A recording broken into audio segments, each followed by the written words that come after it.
Learning is not a break from work. It is the work. Welcome to Beyond the Class, From Knowledge to Action, the audiocast that helps Chapman Foundation alumni continue the journey of applying the skills they've built and turning them into practical, intentional actions for everyday life. I'm your host, Adam Salget, and today we're exploring something that has the potential to transform not only the way we approach challenges, but also the environments we create around us. Our topic is the power of a learner mindset. Here's a truth I believe we can all relate to. The world isn't standing still. Whether it's at work, at home, or simply within ourselves, those who grow, adapt, and learn are typically the ones who thrive. But it's not always easy, is it? What if you could take failures and frustrations and turn them into stepping stones for progress? What if your workplace could go from an oh-hum, same old kind of feeling to a space of innovation and energy? To help us unpack this, I'm joined today by Misty Jenks, CEO of the Chapman Foundation for Caring Communities. Misty is a thought leader and organizational psychologist who's passionate about unleashing the power and potential of individuals and organizations. Misty recently wrote a blog titled The Power of a Learner Mindset and a Culture of Learning. And today, she's here to break down how we can cultivate this mindset for ourselves and foster it in our workplaces. Misty, welcome and thank you for being here. Thank you, Adam. And hello to everyone listening. It's an honor to be here. I truly believe that a learner mindset is one of the most impactful shifts we can make, not just for our personal growth, but for our collective success. I'm excited to share steps and strategies that can make this concept actionable for each of you.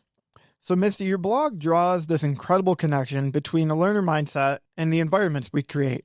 Before we get into these practical steps that you've laid out, can you explain the main idea behind adopting a learner mindset and creating a culture of learning? Absolutely, Adam. A learner mindset is about approaching challenges with curiosity and resilience. It's not just about gaining knowledge, but adapting a consistent posture of discovery, whether things go right or wrong. Pair that with a culture of learning where organizations encourage and reward growth, and you've got a recipe for increased innovation, engagement, and performance. Together, these ideas create environments where individuals and teams don't just survive, but they thrive. Misty, that definitely sounds great and inspiring. But the question I think many listeners might be having at this point in time is, where do I even start? If someone wants to cultivate the mindset for themselves, what are the first steps that they should take? Great question, Adam. The good news is cultivating a learner mindset is something everyone can do. I've broken them down into 5 steps. Let's take a look at the first step, and that is to adopt a growth-oriented perspective. To do this, we reframe failures as learning opportunities instead of setbacks. Shifting your self-talk from "I can't do this" to "I'm still learning" changes the game entirely. I do really like this first one because it reminds us to stay positive. And as you know me, as you do, I love positivity. But I did say to myself, I bet this is easier for some people than others. So let me ask you, which DISC tendencies might thrive in this and which might struggle? That's a great reflection back onto some of our skills that we learned in our community lessons. And so if we think back to those primary behavioral tendencies of the D, the I, the S, and the C, and think about what drives them.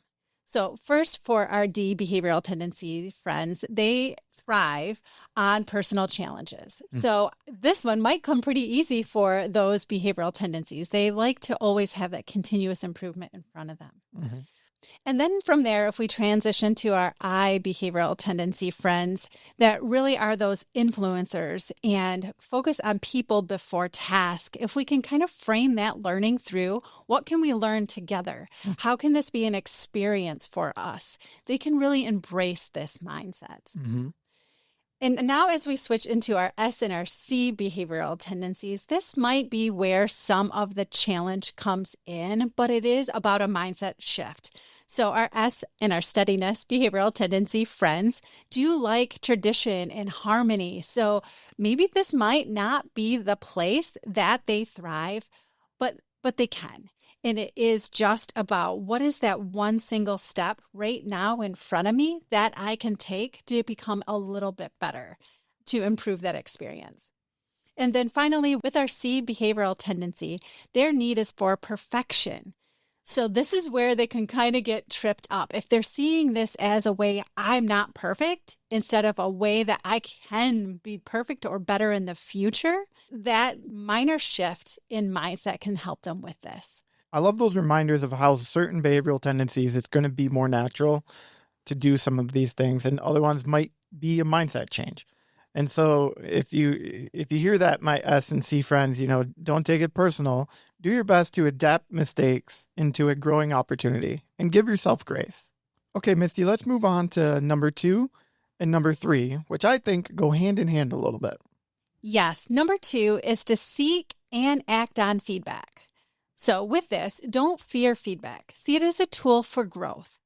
You need to actively ask peers, mentors, or leaders to share their perspective and focus on how you can make small improvements.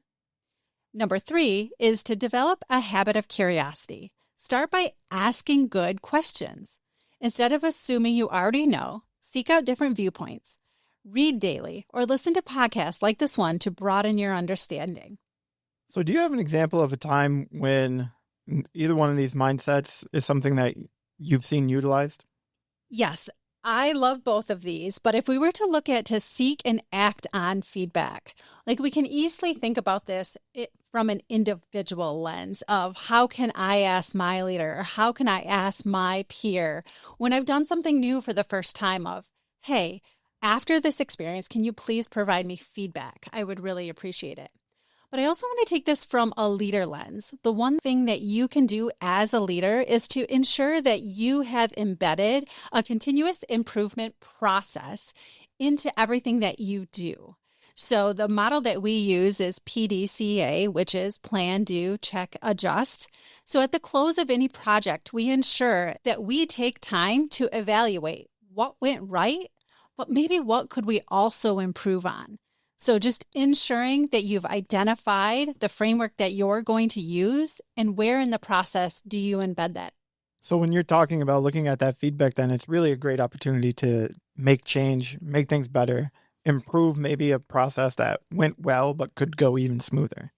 Yes. I mean, we are all doing many things for the very first time. So to think through that lens of how can I make this better, easier, quicker, more efficient in the future is a great thing to embed into all processes. All right, Misty, let's move on to 4 and 5. All right, Adam, let's look at number 4, which is to take calculated risk. Growth really happens outside of our comfort zones. So it's important for us to try new approaches, even if they feel uncertain, and to use setbacks as stepping stones for learning. And then number 5 is to commit to lifelong learning. This isn't just a one and done effort. Make it a habit to set growth goals, invest in formal education, join professional development groups, or engage in mentorship opportunities. If you don't mind sharing with us some personal stories, because these 2 tips remind me of you a bit. I know you're a lifelong learner, and I know you've been working on a doctorate over the last year. Can you share a little bit about your experience in education? Yes, I would love to. It was always my dream after graduating with my bachelor's to go on and get my master's. It felt a little bit out of reach for me, and that's why I decided to go back in my 30s and get that degree. So in 2020, right in the heightened state of COVID, I decided, why not? Let's take on an additional challenge. And I went to get my master's. And so with that, I got my master's in industrial and organizational psychology, and I just really fell in love with the program and how it aligns to the work that we do here at the Chapman Foundation. Now, that was a lot. And so afterwards, I thought, oh, no, I'm not going back. That has been my dream and where I want to stay. But after taking a year off, I did decide to go back and get my doctorate. And so I'm happy to say that I've just wrapped up all of my coursework, and I am moving on to the dissertation part of my work. So in just over a year, I will be graduating from that program. I don't think I caught it in there. Did you state exactly like what your doctorate is for? It will be a Doctor of Psychology in Human and Organizational Behavior with a focus on organizational leadership. Well, thank you, Misty, so much for setting such an example for us as an organization to know that lifelong learning, no matter where we're at in our stage of life, we can always learn something new. And I commend you for the hard work that you've put in, because I know it's a lot of I know it's a lot of time outside of your work hours to do that. And I think the one piece of advice that I was given really early on in my career that I would like to share with listeners is time is going to pass no matter what. So what is the one step that you want to take to continue to grow yourself? Because you'll never regret that investment. That's a good point. It's a good reminder. So let's recap the 5 steps to develop a learner mindset as an individual. Adopt a growth-oriented perspective. Seek and act on feedback. Develop a habit of curiosity. Take calculated risks. And commit to lifelong learning. Thanks for recapping those, Adam. The beauty is that each step builds on the last, and small, consistent effort creates massive changes over time. So, as I mentioned there, that's the helpful advice for individuals. But your blog doesn't stop there. You also highlight how leaders and organizations can support these efforts by building what you call a culture of learning. Do you mind defining culture of learning for us? Of course. A culture of learning is an organizational environment that has continuous development, curiosity, and knowledge sharing. They are actively encouraged, supported, and rewarded at all levels. It is driven by leadership behaviors that model learning, promote psychological safety, and align learning with both individual growth and organizational goals. You mentioned in there model learning, and I know that is our first example that you're going to bring up. So let's jump right to number 1. Yes, number 1 is to lead by example. Leaders need to show that they are learners too, sharing their own learning journeys, admitting their mistakes, and demonstrating and acknowledging their growth. It sets the tone for their team. This reminds me a lot of our statement from Our Community Listens. I am the message. That you have the opportunity there to really show who you are and set the example, like you made mention here, set the example for everyone on your team.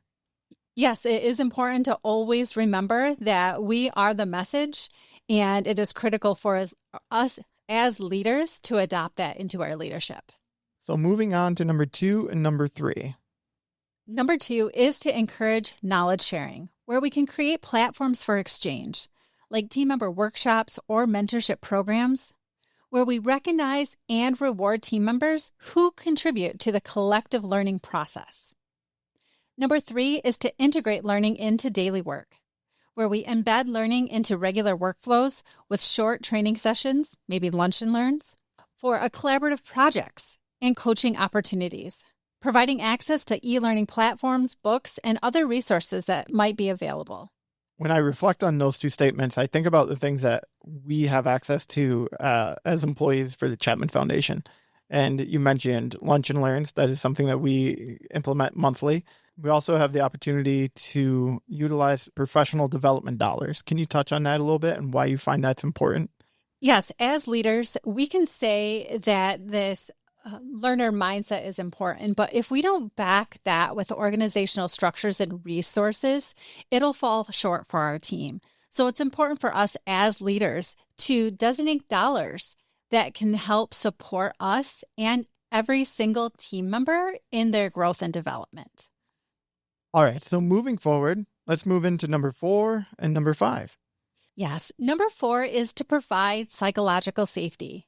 And this is to foster an environment where people feel comfortable asking questions, sharing ideas, and even making mistakes. This openness lays the foundation for true innovation. Number 5 is to align learning with organizational goals. To make sure learning initiatives are tied to a clear objective that shows measurable impact. When people can see how their growth contributes to the bigger picture, it motivates them to keep pushing forward. I'm definitely that type of personality that knows when my work is contributing to a bigger picture, I have that extra oomph, that motivation to meet more deadlines and to produce more content. So I actually would love to expand a little bit on number 5. So align learning with organizational goals. Can you continue to talk about that a little bit? But I'm going to set you up with a couple questions because that must take some intentional time and planning from leadership to do that. Why is it worth it? And what can happen if you don't take that time?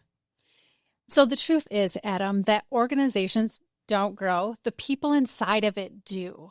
So with this, what we're doing is we're taking that intentional time to map where do we want to take the organization this year, maybe, or the next 3 years.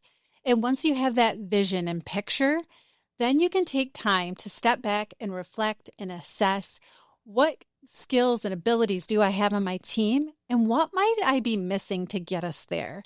And then who are we growing in those areas to ensure that we have the knowledge, the skills, and the abilities on our team to hit those goals? So it is a critical step as leaders to be intentional with this planning and reflection. And not only then does it help our organization, but it helps our team members have that meaningful work to know that their growth does matter to the organization and where we're going in the future. Can you touch on how that is different from maybe traditional practices? Yes. What I have seen in the past is a heavy focus just on the organization. Where do we want to be? How do we want to grow? But we don't take the time to consider the people, that human element that really is the motor to what we do. So taking it that step further is what really ignites the potential of people. That's awesome. And that's the same kind of sentiment that I've heard Mr. Chapman explain over the years of how he has seen his businesses grow when he started to focus around the people and not so much the product. But truthfully, that the product is the people that he's working with. Exactly. You have to have a very strong business plan, but it's how you ignite people inside of it that really unlocks the true potential. Misty, thank you so much for taking us through those 5 steps. Let's do a quick recap of building a culture of learning. So tip number 1, lead by example. Number 2, encourage knowledge sharing. Number 3, integrate learning into daily work. 4, provide psychological safety. And 5, align learning with organizational goals. Misty, what would you say to leaders who might still see formal learning as a nice to have rather than a key driver of performance? In today's fast-paced, ever-changing environment, standing still is the fastest way to fall behind. Formal learning is not just a benefit, it's a strategic imperative. Organizations that thrive are those that intentionally invest in growing their people. Why? Because team member development is directly tied to performance, innovation, retention, and long-term sustainability. Learning is not a break from work. It is the work. When you create spaces for structured, high-quality learning experiences, you are equipping your team to solve problems faster, adapt more quickly, collaborate more effectively, and lead more confidently. You are building a resilient organization capable of navigating complexity with agility.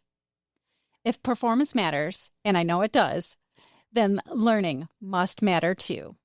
It is no longer a luxury. It is the engine that powers progress. Really love that statement. Thank you so much, man. We have covered a lot today, and I'm thankful for having you here. From developing a learner mindset to creating cultures that thrive on growth, if you could leave our listeners with a single key takeaway, what would it be? Growth is contagious. When you choose to learn and adapt, you give others permission to do the same. As a leader, your mindset sets the tone. Every time you seek feedback, try something new, or engage in learning, you model what it means to grow with purpose. Change does not require a massive overhaul. It starts with one intentional step. So ask yourself, what is the one action you can take from today to model a learner mindset? Read a new perspective, ask a team member what they're learning, share a recent mistake and what it taught you. Because when you lead with learning, you create a ripple effect, and those ripples can transform a culture. Listeners, I'm going to give you a level up opportunity here, and I'm going to challenge you for the next week.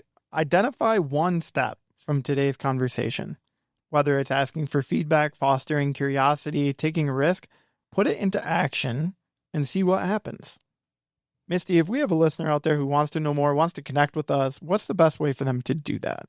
The first step I would say is to go visit our website and visit that partner page. We have a lot of great options out there, how you can engage with us. And that partner page gives you that overview. I will say, if you are interested and want to take like that big next step, we have our Caring Workplace program. And one of the 5 pillars of a caring workplace is a culture of learning. So we can be your guide to help you integrate that into what you're already doing. That is such a great way and a great reminder. And I know I've heard from our Caring Workplace partners that they are very excited at how we are able to walk along with them, as you just stated, come in and work with you on what you're already doing, right? Yes. A lot of organizations can't afford to have an organizational psychologist on staff. So working with us, you get the benefit of all of the knowledge that our team has to be able to help you. And it's that true partnership for growth. Misty, I'd like to thank you so much for being on today's audiocast. Thank you so much for having me today, Adam. Thank you, everyone, for tuning in to Beyond the Class. If our discussion resonated with you, share it with a colleague or a friend. Ask them to remember to subscribe. And until next time, I'm Adam Slaugat, inviting you to walk your path with intention because you are the message. Take care, my friends.